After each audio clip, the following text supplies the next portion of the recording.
Adventurous audio. From idea to ear.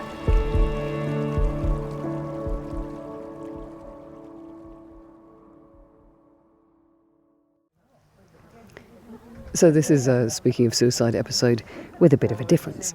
I've come to a pretty remote corner of the Cairngorms. In front of me there's just rolling hills, heather, a few sheep, but not much else. It was once a smuggler's glen. Behind me you can hear gathering a group of strangers, actually. Not many of them know each other from before, but they've come here to a rather unique retreat to explore mental well-being, to talk about their experiences, to share their experiences of mental health challenges, and to just find a space to maybe come at mental health and well-being a bit differently.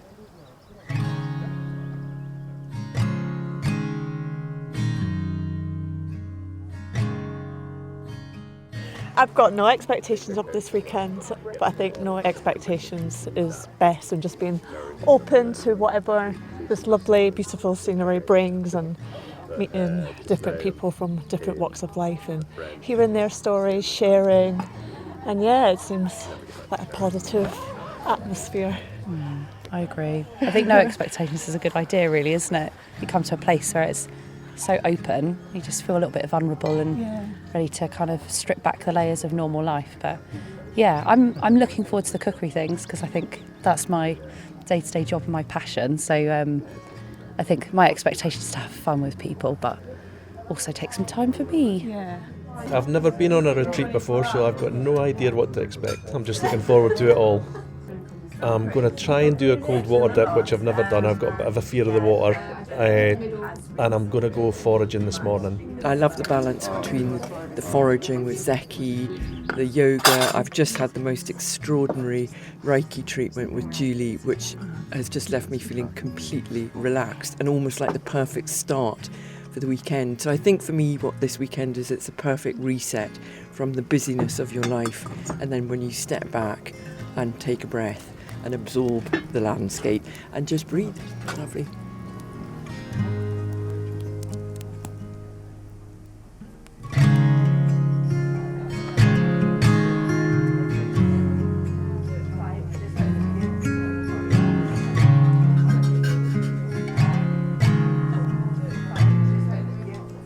The woman, the force of nature, I should probably describe you as, behind this whole idea, this retreat, is Yazzie Basan.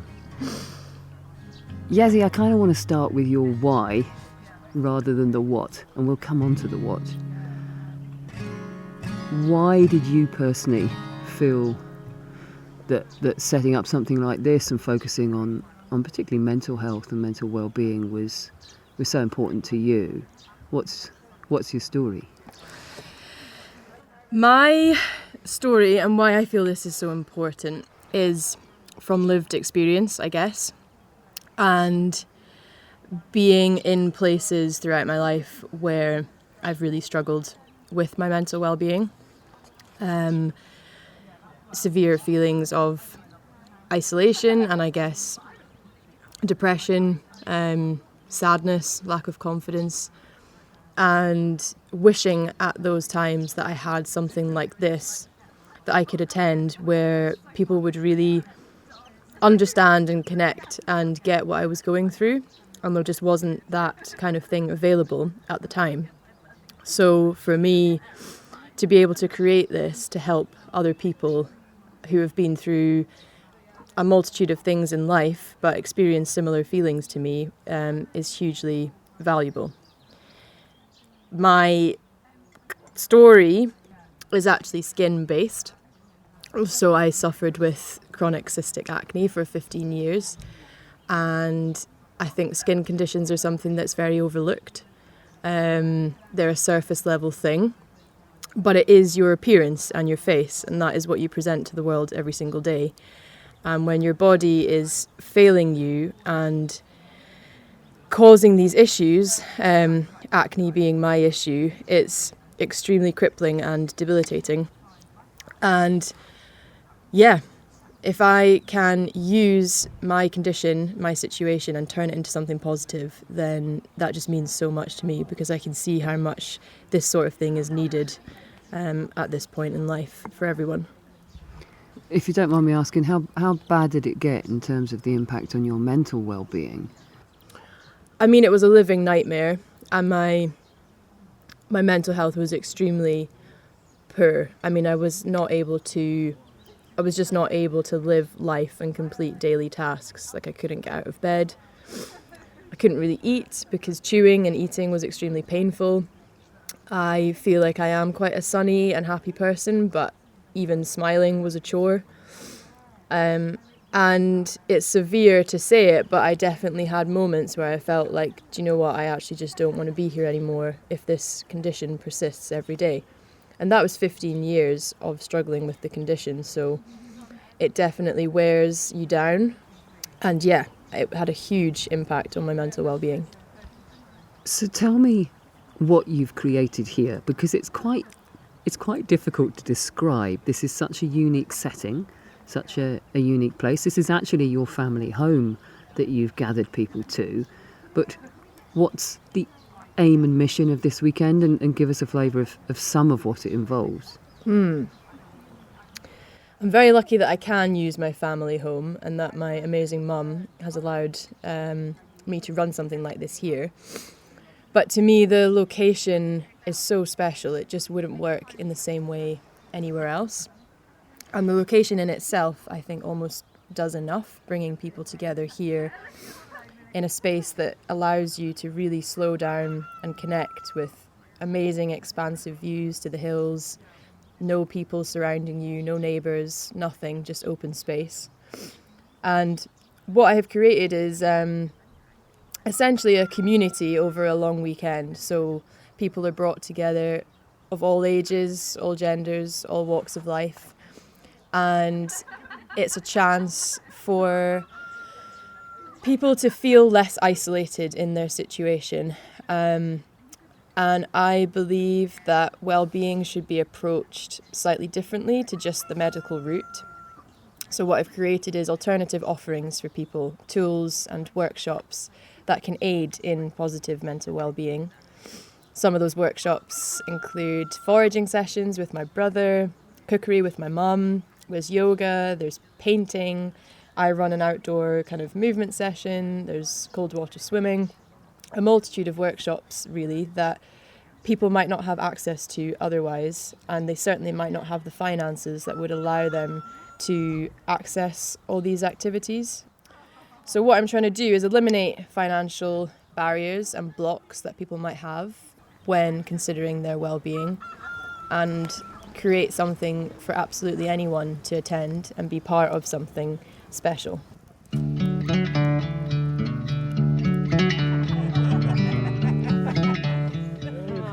haven't heard that for a long time. Okay, so you need a good kind of, pretend you're a badger, that kind of idea of really pulling back the ground, get your nails sunken in, get the hands dirty, and then use your finger ideally, whatever your strongest finger is, and start to pull away at the soil. And there we go. So you can see the pig nut there. So it goes at a right angle. So the stem travels down vertical and then it kicks off at a right angle just at the last minute before the nut. Where is it? So pull it, there we go. Oh, wow. Look at that wee weapon. That's good. a good size. It's a good sized nut, that's actually massive. Wow. This is a good example of a pig nut. So you can see there, I'm holding it like this so you get an idea for how they grow. So when you're digging the ground up and getting your hands involved, be very careful not to destroy the ground around the stem, because it's very likely that you'll just break the pig nut, you know, because it kicks off at that right angle at the last minute where it joins on, where the stem joins onto the nut.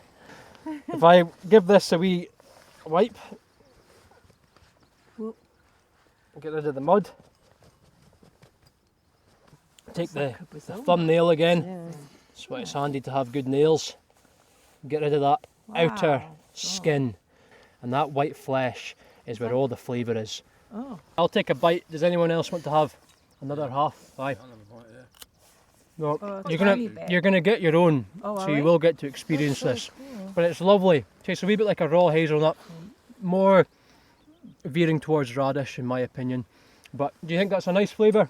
Yeah. It's a nice flavour. I'm getting no pepper. All I'm getting is sweetness. Sweetness, it's really sweet. But I'm not. It's lovely. I'm a very savoury person, so. And it's sweet, and it's interesting that even Cameron, like, we're modern men, but we can taste that sweetness. Imagine that to someone in the past, you know, whose taste buds haven't experienced all the flavours we have in our lifetime just through living in the modern world. That must have been really quite sweet and a really quite an enjoyable flavour to go for. It would have definitely been a preferred food for our ancestors. So I'd like you to do is find a pig nut stem, move the ground around, pull back, get your nails in there.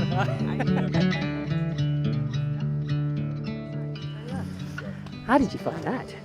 Very interesting. It was completely new. Like, we walked up the same path yesterday and done well water swimming. So to walk up the exact same path again and think, oh, you can eat this, you can drink through this, you can survive on this, that was, for me, was insane. And what I want to do back home with my daughter, I take her for a walk when I finish work around a loch, and there's a bit of woodland and shrubbery and stuff like that. So next time I go for a walk, I'm definitely going to be like, oh, I wonder if I can eat that. For me, that's a big one. It's interesting because yesterday when you arrived, Cammy, you were saying, I'm not an outdoors. No, no, I am the furthest from outdoors. You know, I prefer hotels, B&Bs, beds, and in the last 24 hours I have been out in this vast wilderness, this amazing view. I have been naked wild water swimming. I have done all sorts of things that it's just completely out of my comfort zone, and it's just such a great experience. And the best part about it is there's still a whole night to go. That is so yummy. I want to have this on everything. I managed to get garlic all the way over here. Oh, that was me. There are small peppers, green peppers, Green chilies, green chilies, coriander, coriander. What was it? Caraway. It's tempting to kind of make the analogy to ingredients and say, what are the ingredients here that are so special? But there are ingredients here which, in terms of mental health, just seem to be a bit magical. But trying to pin down what they are, I don't know. Connection 100%. Connection in terms of, being next to people, creating something, tasting each other's, giving feedback, that kind of peer side of things. I think that's really, really... And your identity, something around that. And then meaning, like we're going to feed the whole group later on. So everything we've cooked this morning isn't just for fun, isn't just for learning. It's going to be put to use now and feed everybody when they come back from their activities. So it feels important too.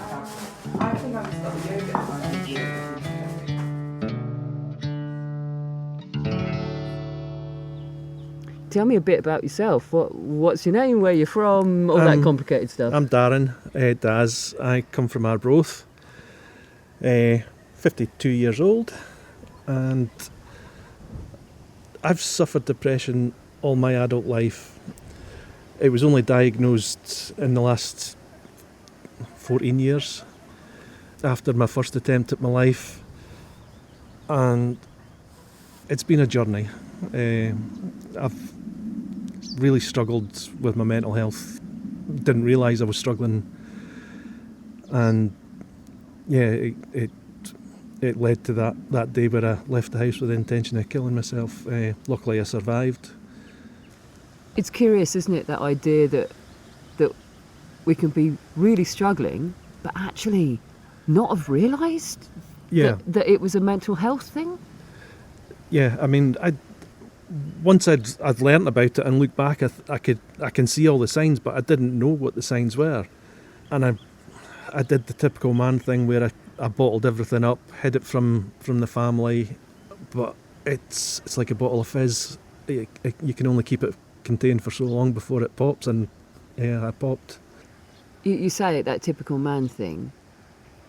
Why do you think it is so hard to talk about these things. Maybe not now, but it clearly was hard to talk about. It's certainly changing. I see that, especially with, I've got kids of my own, and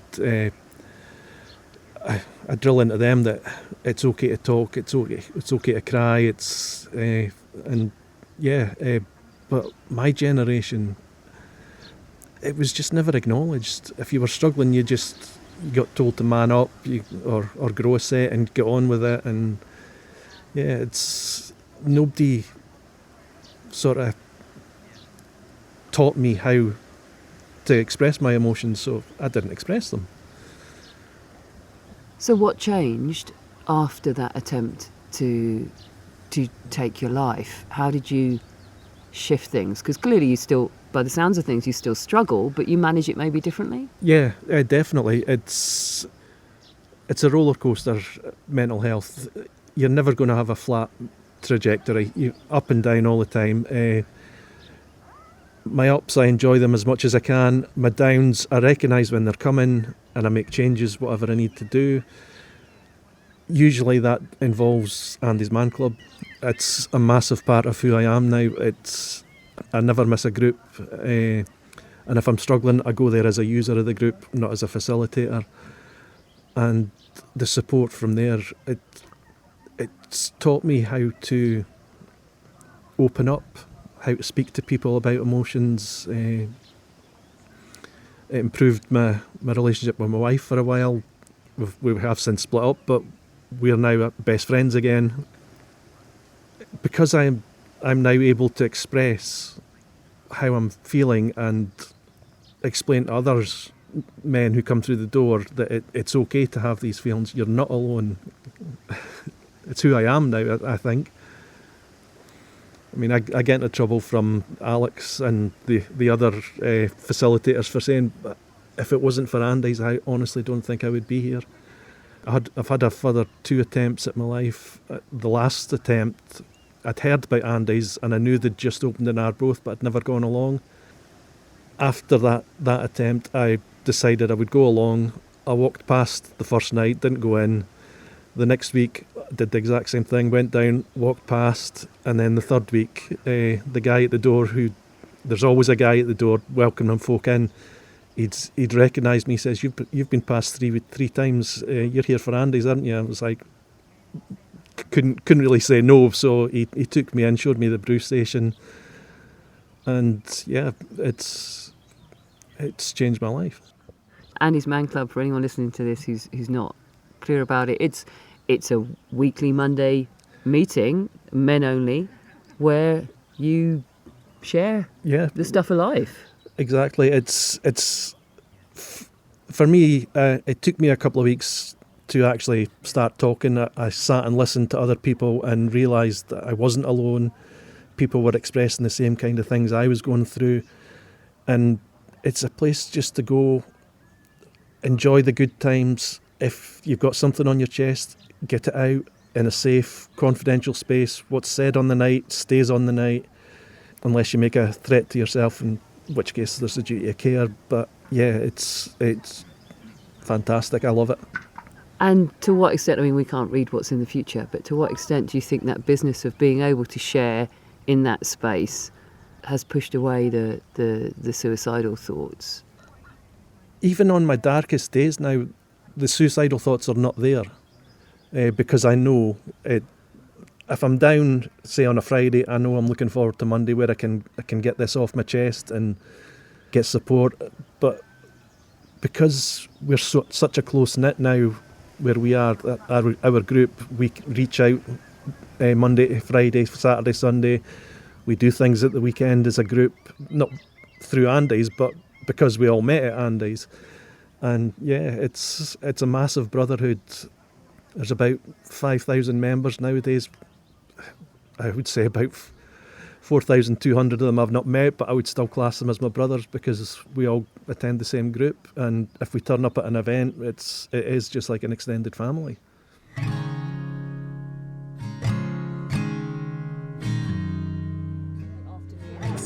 Stuff is there.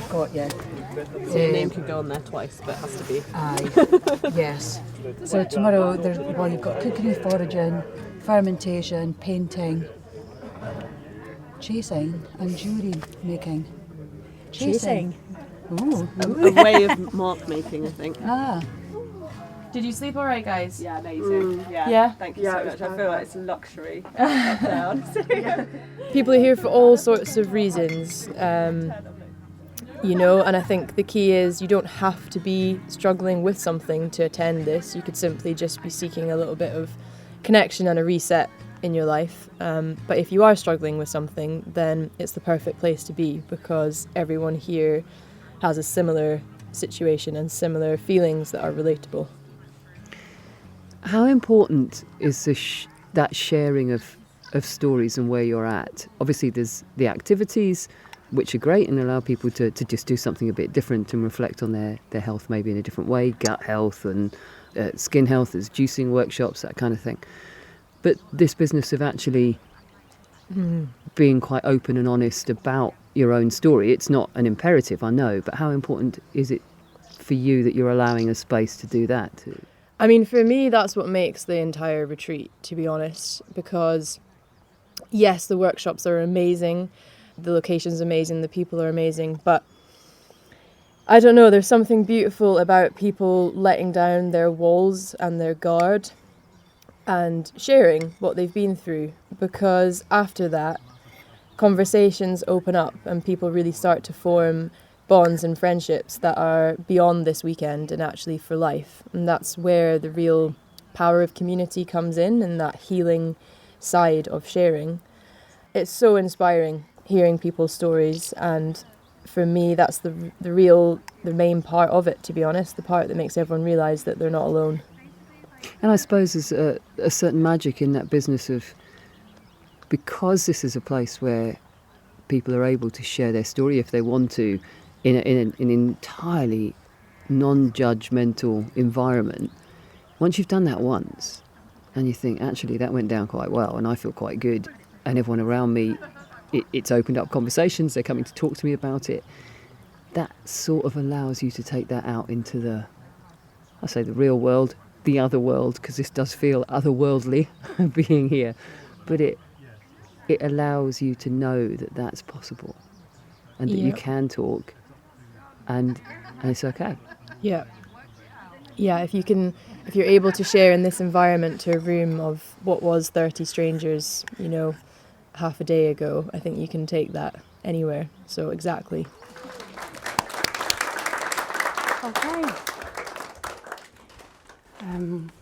When me and Yaz spoke about this, I didn't know there was going to be so many people, so bear with me. We also, when we discussed it, I really felt like the real power in giving an explanation that there is hope after a journey that starts in quite difficult circumstances, one that turns out better than originally expected. So at 17, I got a diagnosis of autoimmune disease, and it just became a catalyst for change in my life. What wasn't looking so rosy started to kind of put me on a journey of self-discovery.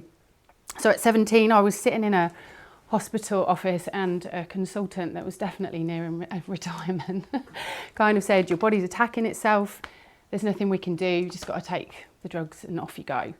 And at 17, I'm not really sure that anyone can understand the emotional impact that might have.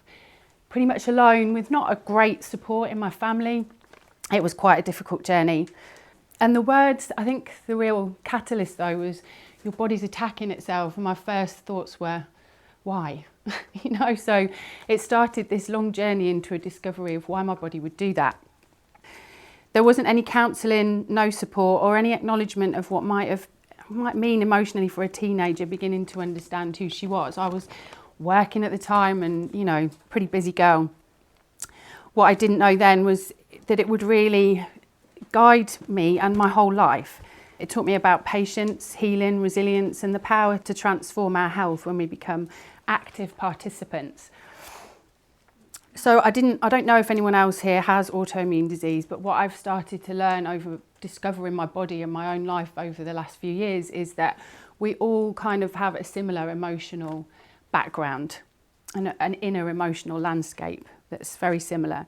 We tend to be the ones with the relentless inner critic, that voice that's never quite satisfied with our performance. We're often perfectionists who find it difficult to rest, workaholics who wear exhaustion as a badge of honour, and many of us carry this deep-seated feeling of never being enough. And I spent decades with my nervous system stuck in a survival mode, constantly scanning for threats, always feeling like if I stopped pushing, everything would just fall apart. And that still exists in part in me now. My body wasn't just attacking itself without a reason, it was responding to years of chronic stress that started really early on in life and an internal pressure that had never really acknowledged itself or been addressed. The fascinating thing is that research now shows that clear connections between adverse childhood experiences, chronic stress and autoimmune disease. Our bodies are literally keeping the score. So my path to healing was messy, full of wrong turns, ins and outs, backs and forwards, and all sorts of twists and turns. And it took many years. But through what I'll honestly admit was sometimes sheer desperation, I discovered there was actually a lot we could do. So the first breakthrough came with looking at my diet, because I was not eating well, stressed out teenager, working as a hairdresser. I looked at the autoimmune protocol and really started to look at where I could update, change, focusing on healing my gut. Physically and emotionally, I was addressing a root cause rather than just managing the symptoms. And sleep started to become medicine. I had to unlearn wearing a sleep deprivation as a badge of honour. So if I used to say I'll sleep when I'm dead, but that might have come a bit quicker than I thought if I'd have carried on like I was going. And movement became about balance. It was finding the sweet spot between too little and too much. The transformation really came in my 40s, early 40s, and I was diagnosed with a condition called Graves' disease, which is chronic hypothyroidism. And I wouldn't wish it on my worst enemy. I think I've heard it described as PMT, dementia, ADHD, and lots more all rolled into one. It's not funny at all. It brought a multitude of symptoms and none of them very pleasant. And one of them was Graves' rage, intense, seemingly unprovoked anger that no doctor had warned me about. And I found myself screaming at my partner because he'd stacked the draining board incorrectly. Not a good place to be. The crisis started to erode all of my relationships and forced me to finally address what I'd been avoiding, the role of trauma and the nervous system dysregulation in my health. In 2019, I committed to doing things a bit differently. I did my Kundalini yoga training, a really wild experience that started to unfold my life in different ways. My marriage ended and then COVID hit while I was working exhausting shifts on a busy hospital ward. And the toll was visible and I knew something really had to change, but moving to Scotland turned out to be the best decision I ever made. Lots of accumulated stress over that period of time had surfaced and a lot of unresolved trauma had risen up and creating a persistent cycle of depression. I found a practitioner that worked with an eye movement therapy that I now use that really supported me, and the transformation was swift. And from that moment, things have become a lot easier and a little bit calmer. The healing wasn't about finding another helpful practice, forcing positive thinking or pushing through difficulty. It was about creating internal conditions where natural healing and emotional processing could take place, shifting from a combative relationship with my body to one of collaboration and deep listening and slowing the fuck down. For the first time, I experienced genuine safety within my own skin. The chronic anxiety that had been my constant companion began to soften, and I learned to establish boundaries, decline requests without guilt, prioritise my well-being without apology. All of the things. Today I'm in remission from Graves' disease and all other autoimmune diseases. As far as I know, my thyroid and hormone levels are healthy. On my last check, my eyes were, in the words of the optician, very healthy considering your complex background. But more than that, I've developed a relationship with my body and my mind based on trust rather than fear, collaboration rather than control. The skills I've developed, boundary setting, stress management, self-compassion, transformed not just my health, but my relationships, my work, and my entire approach to life. I'm no longer driven by fear, even though you can see me shaking. If any part of the story resonates with you, whether you're dealing with any health challenges of chronic stress or simply feeling disconnected from your body, the message is clear: you're not broken, and you're certainly not alone. The body is not your enemy. It's trying to communicate with you in so many ways, sometimes through whispers, sometimes through shouts. Learning to listen with compassion rather than fear can be the beginning of a profound transformation. Our system, such as it is, unfortunately, will have you looking for the next pill or potion, and it's changing, but as it stands, that's where we are. The wellness industry will proclaim that they've got the one answer for you as well, but there's only one solution, and that's yours. Your unique path to healing that honours your individual needs, triggers and wisdom. Your healing journey might not look anything like mine, and that's exactly how it should be. But the possibility for transformation, from moving forward from victim to victor, from finding peace and vitality in your body, that possibility exists for you too. Thank you.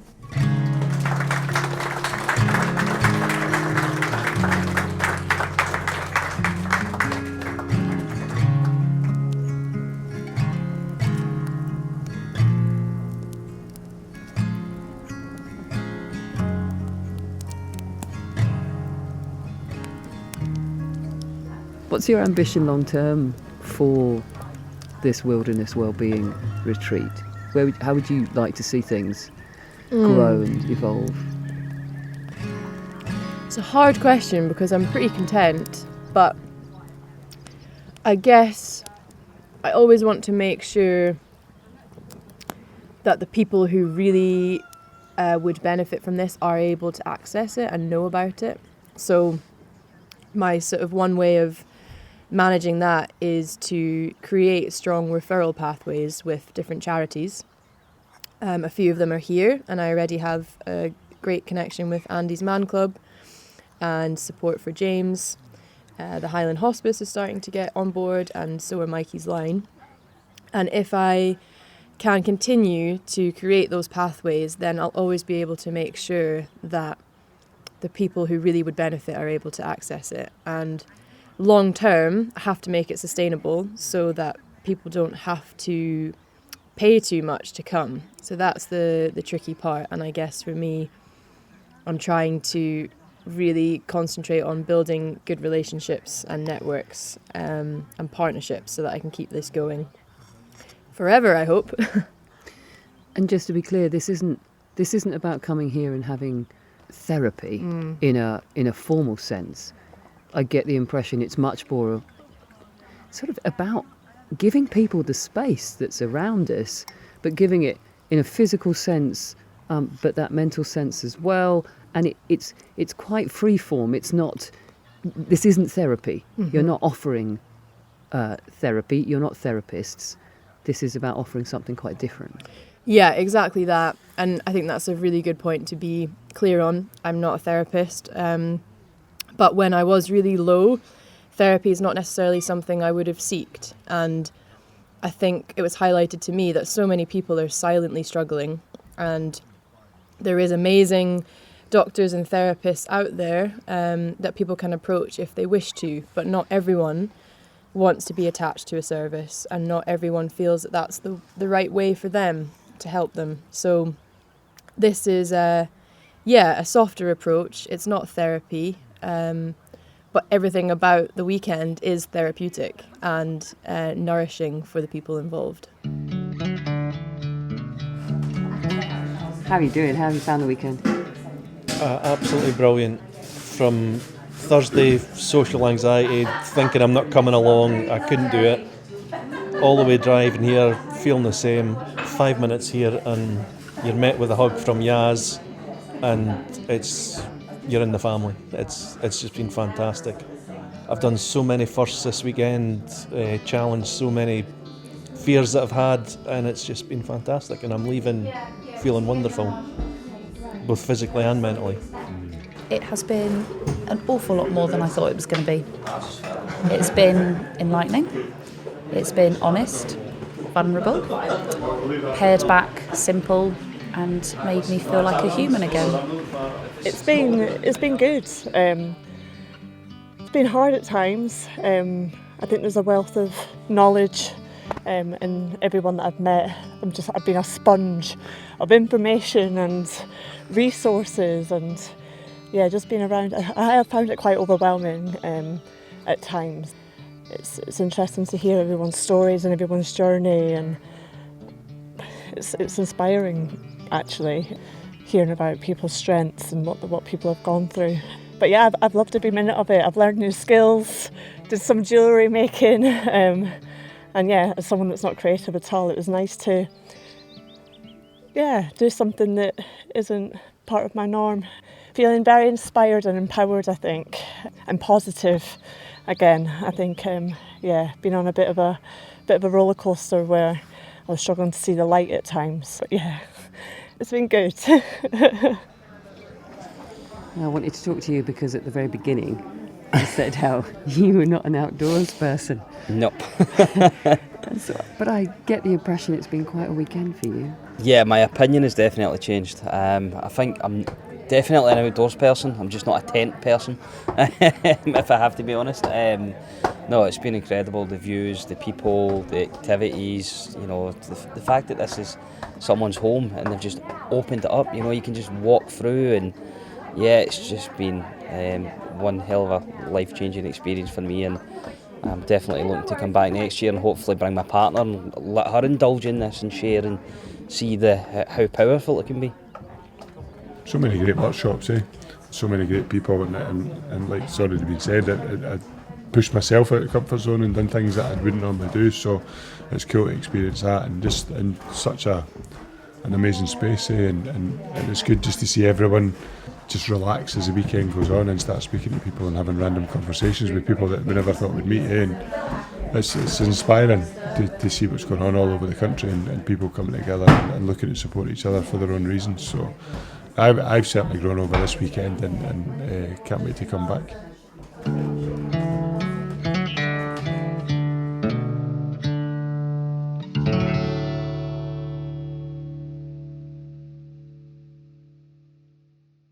On the 14th of December 2019, I found a lump in my left breast.